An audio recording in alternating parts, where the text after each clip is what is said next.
It's true that drawing closer to Christ makes it easier to navigate feelings like doubt, anxiety, and depression. But that journey up to the mountain of the Lord is a lifelong pursuit.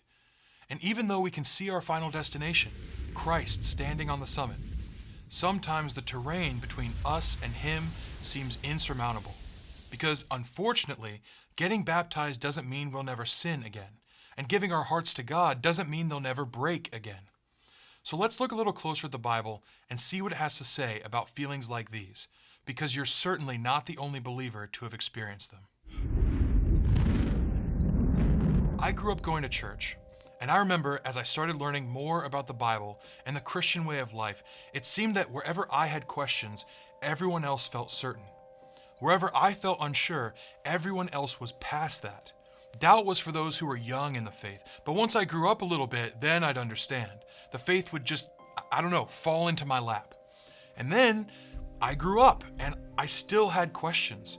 I felt really guilty for this. I should have it all figured out by now, right? But isn't it amazing just how quickly I forgot about some of my heroes in the faith? Wasn't it doubt that Peter was feeling when he looked around at the storm and started to sink? Of course, this wasn't Peter's most shining moment, but I don't think this story is preserved in the Bible to make us feel condemned for our doubts. It's not Jesus saying, "Can you believe that Peter felt this way? Get a load of this guy." It's God saying, "You're probably going to feel like Peter did at some point in your life. Even then, Jesus won't let you down."